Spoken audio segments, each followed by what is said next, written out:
Hello everyone, Adam Shree വ്ളോഗ്സിൻ്റെ പുതിയ വീഡിയോയിലേക്ക് എല്ലാവർക്കും സ്വാഗതം. ഞാൻ ഇന്നുള്ളത് എറണാകുളം ജില്ലയിലെ കൊച്ചി നഗരത്തിൻ്റെ പടിഞ്ഞാറ് ഭാഗമായിട്ടുള്ള പ്രധാന വിനോദസഞ്ചാര കേന്ദ്രമായ ഫോർട്ട് കൊച്ചിയിലാണ്. കൊച്ചി നഗരത്തിൻ്റെ ഭാഗമാണെങ്കിലും ഒരു പ്രത്യേക ചരിത്രവും സാംസ്കാരിക പൈതൃകവുമുള്ള സ്ഥലമാണിത്. LNG ഷിപ്പ് അഥവാ LNG കാരിയർ എന്നറിയപ്പെടുന്ന കപ്പൽ വരുന്ന കാഴ്ച ശാന്തമായിരുന്ന് കണ്ടേക്കാം എന്ന് കരുതിയാണ് നടപ്പാതയുടെ വക്കിൽ തന്നെ സ്ഥാനമുറപ്പിച്ചത്.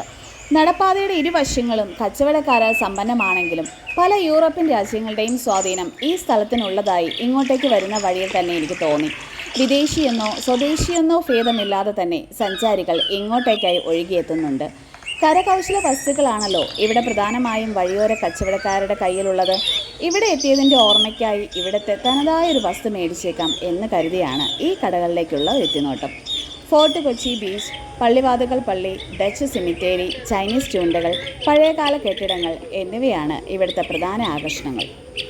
ദേ അങ്ങോട്ട് നോക്കി, കുറേ ആളുകൾ കൂട്ടം കൂടി നിൽക്കുന്നത് കണ്ട് അതെന്താണെന്ന് അറിയാനുള്ള കൗതുകത്തിൻ്റെ പുറകെ കൂടിയതാണ് ഞാനും. വാസ്തുകലാ പാരമ്പര്യം പരിപാലിക്കുന്നതിനായി ഇവിടുത്തെ തദ്ദേശ സ്ഥാപനങ്ങൾ പ്രത്യേകം ശ്രദ്ധിക്കുന്നുണ്ടേ.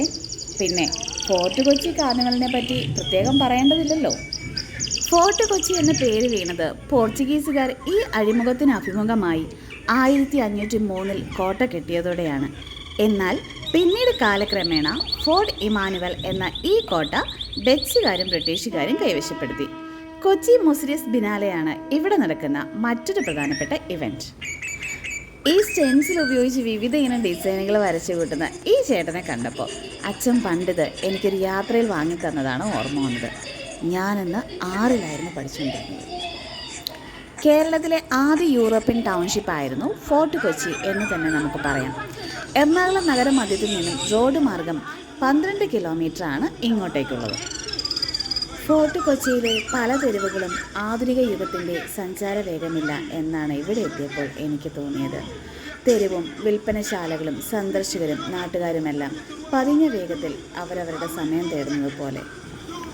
സൂര്യാസ്തമയമാണ് കേട്ടോ ഇവിടുത്തെ മനോഹരമായ ദൃശ്യം. ചെമ്മാനം തെളിഞ്ഞ് ആദിത്യൻ സമുദ്രത്തിലേക്ക് താഴുന്നത് കാണാതെ ധൃതി പിടിച്ച് നമ്മൾ നടന്നിട്ടല്ലേലും എന്ത് കാര്യം. ഇവിടെ എത്തിയിട്ട് എനിക്ക് മിസ്സായിപ്പോയി എന്ന് പറയാനായിട്ടുള്ളത് ഇവിടുത്തെ തനതായ ഭക്ഷണ രീതിയാണ്. സംഗീതവും താളവുമെല്ലാം സിരകളിൽ അണിഞ്ഞിരിക്കുന്ന സ്ഥലമായതിനാലാവാം ഈ വാദ്യോപകരണങ്ങൾ വിൽപ്പനയ്ക്ക് വെച്ചിരിക്കുന്നത്. അപ്പോൾ മറ്റൊരു വീഡിയോയുമായി കാണുന്നവരെ it's me Shri signing off.